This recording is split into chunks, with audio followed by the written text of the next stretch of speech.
శ్రీమాత్రే నమః. నమస్తే అండి అందరికీ. ఎలా ఉన్నారండి అందరూ? నేనైతే చాలా బాగున్నాను. సైలెంట్. సైలెంట్ అంటే వెరీ వైలెంట్ కదండి. ఎంతమంది సైలెంట్గా ఉంటారు? బాబాయ్ నేనైతే సైలెంట్గా ఉండలేనండి. డబ్బాలో రాళ్ళేసినట్టు వాగుతూనే ఉంటాను. మా ఇంట్లో అంటారు, కాసేపు నోరు మూయవా, ఎందుకు అలా వాగుతా అంటారు. వాగడం అంటే ఏంటంటే నేను గబగబా మాట్లాడనండి. ఇది లేదు, అది రాలేదు, ఇది చేయలేదు, ఇలా చూడలేదు, మీరు ఇలా చేశారు, ఊరికే అతన్ని ఏదో అనాలని. ఏంటి, ప్రేమతోనే, ద్వేషంతో అయితే కాదు, కోపంతో అయితే కాదు. నాకు ఊరికే ఉండలేనండి. నా ఈ చిన్న ప్రపంచంలోకి మీ అందరికీ ఆహ్వానం పలుకుతూ వెల్కమ్ టు వరల్డ్ ఆఫ్ వాణి. ఈరోజు పెళ్లి రోజులు, పుట్టినరోజులు జరుపుకుంటున్న అందరికీ నా యొక్క శుభాకాంక్షలు తెలియజేసుకుంటున్నాను. మీరు ఇలాగే మరెన్నో పెళ్లి రోజులు, పుట్టినరోజులు జరుపుకోవాలని మనస్ఫూర్తిగా కోరుకుంటున్నాను. మన టాపిక్ సైలెంట్ కదండి. సైలెంట్‌గా మనం ఉన్నప్పుడు కొన్ని ఆలోచనలు వస్తా ఉంటాయి. కొన్ని జ్ఞాపకాలు వస్తా ఉంటాయి. ఆలోచన వేరు, జ్ఞాపకం వేరండోయ్! జ్ఞాపకం అంటే గతంలో గతించిపోయిన ప్రతీదీ మనకు జ్ఞాపకమే. ఆలోచన అంటే భవిష్యత్తు గురించి ఆలోచన. లేకపోతే ఈరోజు ఇలా ఈరోజు ఏం చేయాలని ఒక ఆలోచన. జ్ఞాపకం.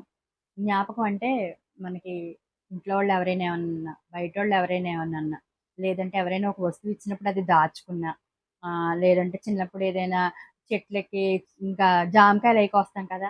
అదైనా. ఈ ఈ ఈ సందర్భంగా నేను ఒక విషయం చెప్తానండి మీకు. నాకది చాలా జ్ఞాపకం, ఇప్పటికే నవ్వొస్తా ఉంటదనమాట. నేనెప్పుడు ప్యాంట్ షర్ట్‌లు యేసుకునేదాన్ని. నేను ప్రజానాట్య మండలిలోను, కమ్యూనిస్ట్ పార్టీలో బాగా తిరగటం కాదు, అది నా లైఫే అది. ఎందుకంటే మా నాన్నగారు కమ్యూనిస్ట్ పార్టీలో సీనియర్ అండి. Senior comrade. అయితే నేను మా నాన్నగారు మాత్రం నా చెయ్యి ఎప్పుడు వదలలేదు ఆయన చనిపోయే వరకు. ఆహ్, అయితే నాకు పరికిణి జాకెట్ వేసుకోవటం అనేది చాలా తక్కువ. ఎక్కువ ప్యాంట్ షర్ట్‌లు. ఇప్పుడంటే నేను చీరలో కనపడుతున్నాను. ఇప్పుడు కూడా నాకిష్టమే. కానీ మా ఆయన ఊరుకోడు, ఉతికేస్తాడు తలుపులేసి. అయితే చాలా ఇష్టం నాకు. ప్యాంట్ షర్ట్ ఏసుకోవాలంటే చాలా ఇష్టం అనమాట. అమ్మో! కొనుక్కుంటానండోయ్! ఎందుకంటే నేను చార్ధామ్ యాత్ర వెళ్దాం అనుకుంటున్నాను. అప్పుడు కొనుక్కుంటాను. సరే. అయితే టాపిక్‌లోకొచ్చేద్దాం. అప్పుడు మా నాన్నగారు చాలా పెద్ద టైలర్ అండి. అప్పట్లో నా చిన్నప్పుడు హైదరాబాద్ చందన బ్రదర్స్ అంటే చాలా పెద్ద పేరు. దేవి సన్స్ ఒకటి, ఇవన్నీ పెద్ద పేరనమాట, రేమండ్స్. అందులో మా నాన్నగారు సూట్లు కుట్టేవారనమాట. బాగా చాలా పెద్ద ఫేమస్ మా నాన్నగారు. అయితే ఆహ్, అప్పుడు మా నాన్నగారు ఏం చేశారంటే, ఒక పండక్కి నాకు మా అమ్మ ఊరుకునేది కాదు. ఆడపిల్ల కదా! పరికిణి జాకెట్ కుట్టించు, పట్టిని జాకెట్ కుట్టించు అంటే నాకు పట్టు పరికిణి జాకెట్ కుట్టించారండి. నేనేం చేశాను అంటే, రోజు ప్యాంట్ షర్ట్‌లు ఏసుకుని దాని మీద పరికిణి జాకెట్ వేసుకునేసరికి ఒక్కసారే ఏదో అమృత కలశం మీదాడిపోయినట్టు అది ఏసుకొని బుడగా, బుడగా, బుడగా ఇల్లంతా తిరిగేదాన్ని. తిరిగేసరికి ఒకసారి అలా వేసి ఇప్పేశారు. ఒకసారి మా బుజ్జి మాస్టర్ అని, నేను చిన్నప్పుడు చదువుకునేదాన్ని మాస్టర్ దగ్గర. ఆ మాస్టర్ ఏం చేశారంటే మమ్మల్ని అందరినీ పిక్నిక్ తీసుకెళ్లారు. పిక్నిక్ అంటే ఆరు ఊర్ల అవతల కాదండి, పక్క తోటలోకే. ఒక 2 వీధుల అవతల ఒక తోట ఉండేది రాజమండ్రిలో. అక్కడ తీసుకెళ్లారు. తీసుకెళ్తే నేనేం చేశాను, అక్కడ మామిడి చెట్టు ఉంది.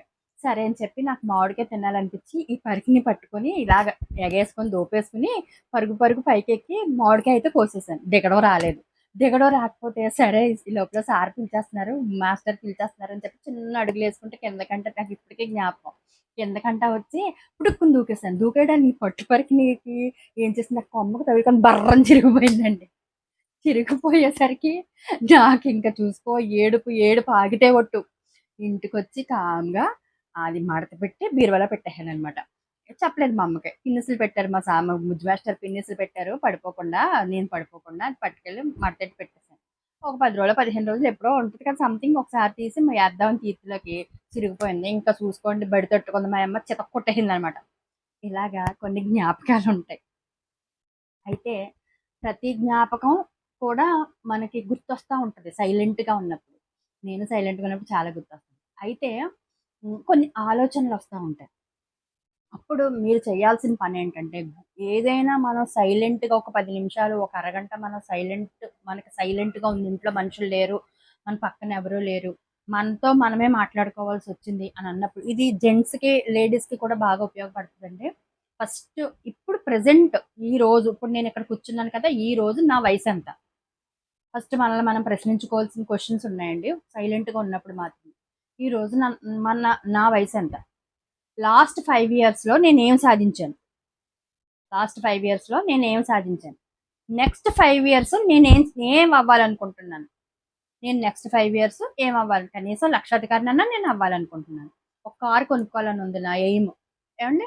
అలాగే నాకు ఇంట్లో కొన్ని కొన్ని నీడ్స్ ఉన్నాయి. నెసెసిటీస్ కూడా కాదు, నీడ్స్ ఉన్నాయి. నీడ్స్ ఉన్నాటిని కూడా నేను పక్కకు పెడుతున్నాను. ఎందుకంటే నేను కొన్ని చిట్స్‌లో పెట్టాను నా అమౌంట్ అంతా. ఎందుకంటే నేను కొంత సగం ఇల్లు కట్టాను. దానివల్ల నా సాలరీ అంతా చిట్స్‌లో పెట్టాను. నెక్స్ట్ మంత్‌కి అది తీరిపోవచ్చు. నేను అవి ఏం చేయాలి నెక్స్ట్? నెక్స్ట్ 5 ఇయర్స్‌లో మనం ఏం అవ్వాలనుకుంటున్నాం? ఫస్ట్ ఏంటంటే, ఇప్పుడు ప్రెజెంట్ స్టిల్ మన వయసెంత? లాస్ట్ 5 ఇయర్స్ మనం ఏం చేసాం? నెక్స్ట్ 5 ఇయర్స్ మనం ఏం అవ్వాలనుకుంటున్నాం? నెక్స్ట్ ఇంకొకటి, భవిష్యత్తు కోసం మనం ఏం చేయాలనుకుంటున్నాం? ఏమండి? మనకి భవిష్యత్తు ఉంది. ఇంకా ఇంకా కొంచెం ఏజ్ ఉంది. ఇప్పుడు కుర్రోళ్ళైతే ఇంకొంచెం ఏజ్, పెళ్ళైన తర్వాత ఏం చేయాలనుకుంటున్నారు అది. మీ ఫ్యూచర్ కోసం మీరు ఏం చేయాలనుకుంటున్నారు? నెక్స్ట్ ఇప్పుడు మీరు కెరియర్ ఇప్పుడు స్టార్ట్ చేయాలనుకుంటున్నారా? ఏ కెరియర్ స్టార్ట్ చేయాలనుకుంటున్నారు? కెరియర్ స్టార్ట్ చేయాలనుకుంటే ఆ కెరియర్‌లో నిలబడాలనుకుంటున్నారా? దాన్ని సపోర్ట్ తీసుకొని ఇంకొకటి చేయాలనుకుంటున్నారా? నెక్స్ట్ ఇప్పుడు ఇప్పటికిప్పుడు ప్రెజెంట్ ఇప్పుడు ఇక్కడ ఉన్న కూర్చున్న పళంగా మీకు ఒక 10,000 ఇస్తే దాని విలువ మీకు తెలుసా? దాన్ని మీరు ఎలా ఖర్చు పెడతారు? ఏవండి? మీకు అర్థమవుతుందా నేను చెప్పింది? ఇప్పుడు ఉన్న సిట్యుయేషన్‌లో 10,000 మీ చేతిలో పడితే మీరు దాన్ని ఎలా ఖర్చు పెడతారు? ఆడవాళ్ళైతే చీరల కోసం ఖర్చు పెడతారా? మగవాళ్ళైతే పిల్లల కోసం ఖర్చు పెడతారా? లేదా మీకు మీరు ఖర్చు పెట్టుకుంటారా? లేదా ఇప్పుడు ప్రెజెంట్ ఇప్పుడు మనం ఉన్న సిట్యుయేషన్‌లో మనకి ఇంట్లో అవసరానికే ఖర్చు పెడతారా? లేదంటే దేని మీదన్నా ఇన్వెస్ట్ చేస్తారా? ఆ 10,000ని మీరు సెక్యూరిటీగా ఖర్చు పెడతారా? మీ లగ్జరీస్ కోసం ఖర్చు పెడతారా? లేదంటే మీ నీడ్స్ అండ్ నెసెసిటీ దేనికోసం మీరు ఖర్చు పెడతారు? నెక్స్ట్ అలసత్వం దేనికి చేస్తున్నారు? ఇప్పటి వరకు మీరు చేయాలనుకున్నయన్నీ ఎందుకు చేయలేకపోయారు? నెక్స్ట్ ఫోన్‌తో నేను ప్రతిరోజు ఎంతసేపు ఉంటున్నాను? ఒక యూట్యూబ్ చూస్తున్నారా? ఓకే. ఫేస్‌బుక్ చూస్తున్నారా? ఓకే. వాట్సాప్‌కి రిప్లై ఇస్తున్నారా? ఓకే. గేమ్స్ ఆడుతున్నారా? ఆడవాళ్ళకి కూడా గేమ్స్ ఆడే అలవాటు ఉంటదండి. మగవాళ్ళకే కాదు, ఆడవాళ్ళకి కూడా ఉంటది. నేను ఆడతాను అప్పుడప్పుడు. రోజు కాదండోయ్! ఎంతుంది? కాబట్టి ఇది. అయితే నిన్న ఇక్కడ ఒక విషయం చెప్పాలనుకుంటున్నానండి. మొన్న జరిగిన ధర్మ పోరాటంలో ఒకళ్ళు నాకు కామెంట్ చేశారు. "మేడం మీరు మీకు ఏ ఏమని చెప్పాలో నాకు అర్థం కావట్లేదు. ఎందుకు మీరు ప్రతి విషయంలో మీ టైం వేస్ట్ చేసుకుంటారా?" అని అడుగుతున్నారు. లేదండి. నేను అస్సల ఇంత కూడా నా టైం నేను వేస్ట్ చేసుకోవట్లేదు. ఎందుకంటే అడగాల్సిన అవసరం వచ్చింది కాబట్టి అడిగాను కానీ ఆ మాటలన్నీ. లేకపోతే మార్నింగ్ నేను 4:30, 5 మధ్యలో నేను లేస్తానండి. 1 అవర్ నా కోసం నేను బ్రతుకుతాను. ఎందుకంటే ఆ రోజు ఏం స్క్రిప్ట్ రాసుకోవాలి, నేను ఏ బట్టలేసుకోవాలి, నేను ఎంతసేపు మెడిటేషన్ చేసుకోవాలి, నా మెడిటేషన్‌లో నేను దేనికోసం నేను ఆలోచించుకోవాలి, నా కెరియర్ ముందు నేను లైఫ్ ముందు ఏం చేయాలనుకుంటున్నాను. ఒక పావుగంట మాత్రం వీణ ప్రాక్టీస్ చేస్తానండి. ఇవన్నీ నేను మార్నింగ్ చేస్తాను. అందులో నా టైం వేస్ట్ చేసుకోను. 6-8 వరకు పూజ, వంట అన్నీ అయిపోవాలి. 8 కల్లా నాకన్నీ కంప్లీట్ అయిపోవాలి. పూజ ఒక అరగంట చేసుకోవటం, గిన్నెలయ్యి రాత్రే తోముకుంటున్నాను కాబట్టి సరిపోద్ది. ఇవన్నీ నాకు అన్నీ అయిపోతాయి. అయిపోయిన తర్వాత 8-9 నేను డ్రెసప్ అవ్వటం, ఇంట్లో ఇంకా ఏమన్నా సర్దుకోవాల్సినవి ఉంటే సర్దుకోవటం, ఎవరికైనా ఏమన్నా పెట్టాల్సినవి ఉంటే పెట్టుకోవటం అని ఉంటది. 8-9 నేను ఆఫీస్‌కి 10:30కి వెళ్తాను.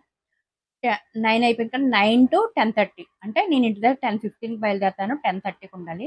9-10:15 వరకు ప్రతిరోజు ఏదో ఒకటి స్టిచ్ చేస్తాను. ఎందుకంటే నేను టైలర్‌నండి. నాకు బ్లౌజెస్ వస్తా ఉంటాయి. స్టిచ్ చేసుకుంటాను. స్టిచ్చింగ్ అయిపోయిన తర్వాత 10కి ఎళ్ళిపోతాను నేను. 10:30కి ఎళ్ళిపోతాను. ఈవినింగ్ 5:30, 6కి వస్తానండి నేను ఆఫీస్ నుంచి. ఒక్కొక్కసారి లంచ్ పట్టుకెళ్తాను. ఒక్కొక్కసారి ఇంటికొస్తాను. 6కొచ్చిన తర్వాత గబగబా ఫ్రెష్ అప్ అయిపోయి, గిన్నెలేమన్నా ఉంటే గబగబా తోమేసుకొని, వెంటనే ఇలాగ యూట్యూబ్ దగ్గర కూర్చుంటాను. ఏం వీడియోస్ చేయాలి ఈరోజు? నేను ఏం చేయాలనుకుంటున్నాను? ఒక స్క్రిప్ట్ మార్నింగ్ రాసిన స్క్రిప్ట్ ఉంది కదండీ! ఆ స్క్రిప్ట్ ఇప్పుడు నేను చేస్తా ఉంటాను. చేసిన తర్వాత 8కి అంతా అందరూ వచ్చేస్తారు. లంచ్ అంతా 8:30, 9కి కంప్లీట్ అయిపోద్ది. 9కి కంప్లీట్ అయిపోయిన తర్వాత అప్పుడు ఎడిటింగ్ మొదలుపెట్టుకుంటాను. 9:30కి ఎడిటింగ్ మొదలుపెడతాను. లేదా ఒక్కొక్కసారి మెడిటేషన్ కూడా చేసుకుంటాను ఎడిటింగ్స్ లేకపోతే.